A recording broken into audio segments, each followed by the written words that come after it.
Good morning class.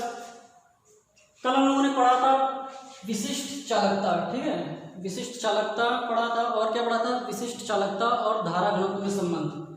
और एक article उसमें पहले पढ़े थे कि ताप का प्रभाव किन पर, प्रतिरोधकता पर, ठीक है।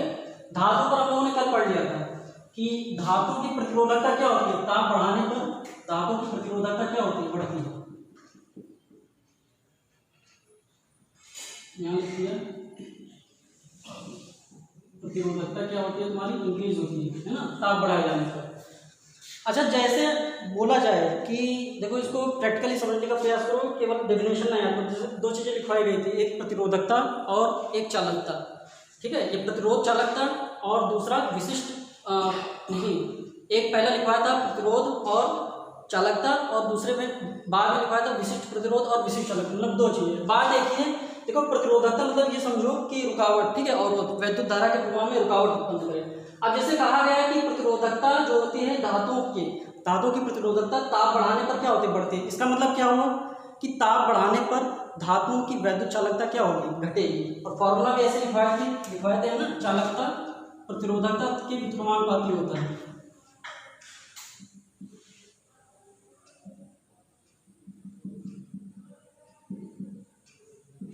तो इसको इस प्रकार से समझ सकते हो कि जो चालकता होगी वो प्रतिरोध कम होने पर ज़्यादा होगी और चालकता जो होगी वो प्रतिरोध ज़्यादा होने पर क्या होगी, कम होगी। तो ऐसा समझ लो कि जो धातुएं हैं, ठीक है, उनको गर्म किए जाने पर जैसे जैसे उनका ताप बढ़ाया जाएगा उनकी प्रतिरोधकता क्या होगी, बढ़ती जाएगी। इसका मतलब क्या हुआ, उनसे वैद्युत धारा का प्रवाह आसानी से नहीं होता पाएगा। इसका मतलब क्या समझ में आ रहा है कि उनकी चालकता क्या होगी, ताप बढ़ाए जाने पर घटती जाएगी। आज जैसे दूसरा लिखा है मिश्र धातु पर, ठीक है। मिश्र धातु पर ताप का क्या प्रभाव पड़ता है, देखो मिश्र धातु भी जो तुम्हारी होती है, जैसे टंगस्टन हो गया, ठीक है, नाइट्रोन हो गया, इन सभी की प्रतिरोधकता भी ताप बढ़ाए जाने पर क्या होती है, बढ़ती है, ठीक है। यहाँ पे हमने लिख दिया कि प्रतिरोधकता, इनका भी ताप बढ़ाए जाने पर इनकी भी प्रतिरोधकता बढ़ती है। इनका मतलब इनकी चालकता क्या होगी, घटेगी, है ना, ताप बढ़ाए जाने पर। लेकिन इनका क्या होता है, इनका जो ताप का प्रभाव होता है धातुओं से थोड़ा कम होता है, ठीक है। जैसे धातु की प्रतिरोधकता ताप बढ़ाए जाने पर बहुत तेजी से बढ़ती है, लेकिन इनमें इस जो बढ़ोतरी का मान है ये तो क्या होता है, काफी कम होता है ना। तो कह सकते हो कि मिश्र धातुओं में ताप का थोड़ा कम प्रभाव पड़ता है। अगर हमारा बात आता है अर्धचालक, देखो अर्धचालक के बारे में पहले बता चुके हैं। पहले तो तुम लोगों ने दो चीज पढ़ा था, चालक और कुचालक। एक अर्धचालक बीच में थोड़ा सा बताए थे, आज भी थोड़ा सा ही जान लो। अर्धचालक क्या होते हैं कि ये चालक और अचालकों के मध्य के गुण दर्शाते हैं, ठीक है। चालक और अचालक या कुचालकों के मध्य के गुण दर्शाते हैं। मतलब अर्धचालक क्या है तुम्हारी, ये सामान्य ताप पर, ठीक है, सामान्य ताप पर तो अचालकों की या कुचालकों की बात ही व्यवहार करते हैं। लेकिन जैसे जैसे इनका ताप बढ़ाया जाता है इनकी चालकता क्या होती है, बढ़ती जाती है, ठीक है। ये हमने शायद चालक चैप्टर में कहीं लिखवाया था थोड़ा सा, और इसके बारे में डिटेल में तुम्हारा सेकंड पेपर में पूरा एक चैप्टर है, ठीक है, अर्धचालक का, सेमीकंडक्टर्स का। तो वो जब आपका आएगा सेकंड बुक का तो उसमें डिटेल से पढ़ेंगे, ठीक है, सेमीकंडक्टर्स क्या होते हैं। इसमें जानते हो कि सेमीकंडक्टर्स में तुम्हारे जैसे जर्मेनियम हो गए, सिलिकॉन हो गए, इनके बाह्य कोश में क्या होता है, तुम्हारे 4 इलेक्ट्रॉन होते हैं। तो थोड़ा सा बताइए इसमें क्या होता है। जैसे सिलिकॉन है, ठीक है, इसका इलेक्ट्रॉनिक वैलेंस क्या हो जाएगा तुम्हारा, परमाणु क्रमांक 14 होता है, 2 8 4, मतलब बाह्य कोश में इसके कितने इलेक्ट्रॉन है, 4 इलेक्ट्रॉन है। जो सिलिकॉन क्रिस्टल में जो सिलिकॉन का परमाणु होगा, ठीक है, वो अपने निकट के 4 सिलिकॉन परमाणुओं से क्या होता है, एक एक साथ संयोजक बंध द्वारा जुड़ा होता है। जैसे ये हमारा एक मान लो सिलिकॉन का क्रिस्टल है, ठीक है, इनमें जो सेंटर वाला सिलिकॉन का एटम होगा वो अपने पड़ोसी 4 सिलिकॉन परमाणुओं से क्या होता है, एक एक साथ संयोजक, क्योंकि इसके बाह्य कोश में देखो 4 इलेक्ट्रॉन है, इसको यहाँ पे दर्शा दो, ठीक है। इसके बाह्य कोश में 4 इलेक्ट्रॉन होंगे, ठीक है, एक यहाँ पे, एक यहाँ पे, इसके बाह्य कोश में होंगे 4 इलेक्ट्रॉन और इसके बाह्य कोश में।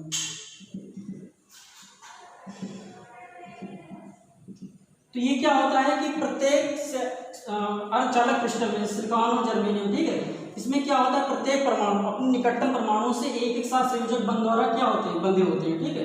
ये तुम्हारे एक कोवेलेंट बॉन्ड बन गए। अब क्या होता है कि अर्धचालकों में जैसे इनका ताप बढ़ाया जाता है, ठीक है, इनका जैसे जैसे ताप बढ़ाया जाएगा क्या होता है, ये जो तुम्हारे कोवेलेंट बॉन्ड बने हैं, ठीक है, ये कमजोर होने लगते हैं। कमजोर होने का मतलब क्या होना है, ये टूटने लगते हैं। ये तुम्हारे जब साथ संयोजक बंध टूटेंगे तो यहाँ से क्या मुक्त होंगे, इलेक्ट्रॉनों से मिलकर बने तो इलेक्ट्रॉन मुक्त होंगे। तो जैसे जैसे ताप बढ़ाया जाएगा इन बंधों की टूटने की संख्या भी उसी अनुपात में क्या होगी, बढ़ती जाएगी। इसका मतलब क्या हुआ, मुक्त इलेक्ट्रॉन भी उसी संख्या में उत्पन्न होते जाएंगे। और पता है कि मुक्त इलेक्ट्रॉन तुम्हारे किसका काम करते हैं, तो चालक का काम करते हैं। तो जितने ज़्यादा तुम्हारे मुक्त इलेक्ट्रॉन होंगे उतनी ज़्यादा ये चालकता प्रदर्शित करेंगे। तो इसमें यहाँ पे सीधा सीधा समझ में चालकता क्या होगी, बढ़ेगी। इसका मतलब क्या हुआ, चालकता बढ़ेगी मतलब क्या, प्रतिरोधकता घटेगी। तो यहाँ पर जैसे लिखा गया प्रतिरोधकता पर ताप का प्रभाव, तो अर्धचालकों का ताप बढ़ाया जाने पर उनकी प्रतिरोधकता क्या होती है, घटती है। ठीक है, इसकी प्रतिरोधकता क्या होगी, घटेगी। तो एक लाइन में इसको समझो कि अर्धचालकों का ताप बढ़ाए जाने पर उनकी प्रतिरोधकता घटती है क्योंकि इनमें चालकता बढ़ती है। ठीक है, इसके बारे में डिटेल से हम लोग सेकंड पेपर में पढ़ेंगे। वैद्युत अपघट्यों पर अगला चीज आता है वैद्युत अपघट्य। वैद्युत अपघट्य देखो क्या होता है, इलेक्ट्रोलाइट। देखो कुछ पदार्थ होते हैं या कुछ यौगिक होते हैं जो जलीय विलयन में या तरल अवस्था में क्या होते हैं, वैद्युत चालकता प्रदर्शित करते हैं। उन पदार्थों को हम क्या बोलते हैं, वैद्युत अपघट्य। कुछ पदार्थ होते हैं जो जलीय विलयन या तरल अवस्था में क्या करते हैं, वैद्युत चालकता प्रदर्शित करते हैं।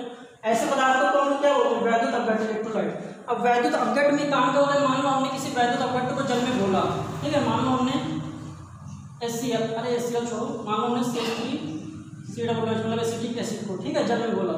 अब इसमें क्या करेगा, जल में घुलने पर ये आयनों में वियोजित होगा, मतलब H+ आयन बनेगा। ठीक है, और CH2COOH-, ठीक है, ये ऋण आयन बनेगा। तो इसका मतलब ये हुआ, मान लीजिए हमने इसके 4 अणु जल में घोले। ठीक है, अभी प्रारंभिक अवस्था में केवल इसका एक अणु वियोजित हुआ, लेकिन जैसे जैसे हम इसका ताप बढ़ाएंगे इनमें क्या होगी, अणुओं की जो वियोजन संख्या है वो क्या होगी, बढ़ती जाएगी। मतलब आयन ज़्यादा से ज़्यादा उत्पन्न होंगे। आयन ज़्यादा से ज़्यादा उत्पन्न होने का मतलब क्या है, ये ज़्यादा से ज़्यादा वैद्युत चालकता प्रदर्शित करेंगे। और ज़्यादा से ज़्यादा वैद्युत चालकता का क्या मतलब हुआ कि इनकी प्रतिरोधकता घटेगी। कब, इनका ताप बढ़ाए जाने पर। ठीक है, तो यहाँ जैसे लिखा गया है कि वैद्युत अपघट्यों पर ताप का क्या प्रभाव होता है, तो वैद्युत अपघट्यों का ताप बढ़ाए जाने पर उनकी चालकता बढ़ती है, या कह सकते हो कि वैद्युत अपघट्यों का ताप बढ़ाए जाने पर उनकी प्रतिरोधकता क्या होती है, घटती है। ठीक है, यहाँ पर मैंने लिख दिया अपना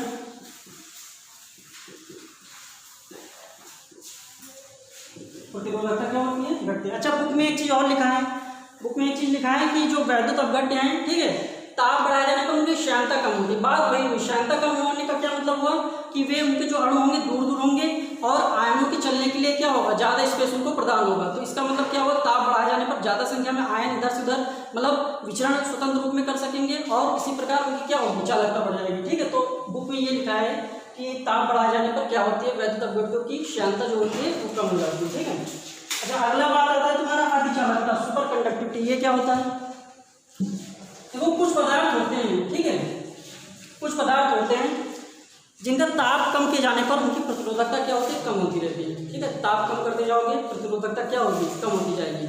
धीरे धीरे ताप कम करोगे और प्रतिरोधकता भी क्या होती जाएगी, धीरे धीरे कम होती जाएगी। और एक ऐसा विशेष ताप आता है जिस पर क्या होता है, उस पदार्थ की प्रतिरोधकता एकदम से शून्य हो जाती है। ठीक है, मतलब प्रतिरोधकता 0, किसी विशेष ताप पर प्रतिरोधकता एकदम शून्य हो जाती है। तो ऐसे पदार्थ, ठीक है, जिनका ताप कम किए जाने पर प्रतिरोधकता क्या होती है, धीरे धीरे कम होती जाती है और एक विशेष ताप पर प्रतिरोधकता का मान क्या हो जाता है, शून्य हो जाता है। तो ऐसे पदार्थों को हम लोग क्या बोलते हैं, अतिचालक पदार्थ। ठीक है, सुपर कंडक्टर्स। और इस प्रक्रिया को, इस फिनोमेनन को हम लोग क्या बोलते हैं, अतिचालक। जैसे तुम्हारा पारा है, ठीक है, पारा का जो ताप धीरे धीरे कम करते रहने पर क्या होगा, उसकी प्रतिरोधकता धीरे धीरे कम होती रहती है। और पारे का ताप 4.2 केल्विन, ठीक है, 4.2 केल्विन, इस ताप से नीचे इसको ठंडा करने पर क्या होती है, इसकी प्रतिरोधकता जो होती है एकदम शून्य हो जाता है। अच्छा, प्रतिरोधकता शून्य होने का मतलब क्या हुआ, प्रतिरोधकता शून्य होने का क्या मतलब हुआ कि चालकता इसके अनंत हो जाती है। क्योंकि अभी बताया है चालकता प्रतिरोधकता के समानुपाती होता है ना। प्रतिरोधकता शून्य हो गया तो 1/0 मतलब इनफाइनाइट, मतलब चालकता उसकी क्या हो गई, अनंत हो गई। अच्छा, इसका मतलब क्या समझ रहे हो कि चालकता अनंत हो गई। इसका मतलब ये हुआ कि अगर इस ताप पर, ठीक है, उस पदार्थ को हम लोग किसी वैद्युत स्रोत से जोड़ दें, ठीक है, और उसमें क्या करते हैं, धारा प्रवाहित करते हैं, और बाद में हम क्या करते हैं, उस वैद्युत स्रोत को हटा दें, तो क्या होता है, धारा तब भी उस पदार्थ में बहती रहती है क्योंकि उसकी चालकता क्या होगी, अनंत होगी। ये धारा कुछ घंटों तक, कुछ हफ्तों तक या कुछ दिनों तक भी बह सकती है। ठीक है, तो ऐसे पदार्थों को हम लोग क्या बोलेंगे, अतिचालक पदार्थ, और इस प्रक्रिया को हम लोग क्या बोलेंगे, अतिचालक पदार्थ। ठीक है, तो आज थ्योरी थी, नोट्स भेज देंगे, उसको नोट कर लेना, बाकी बातें नेक्स्ट लेक्चर में। ठीक है।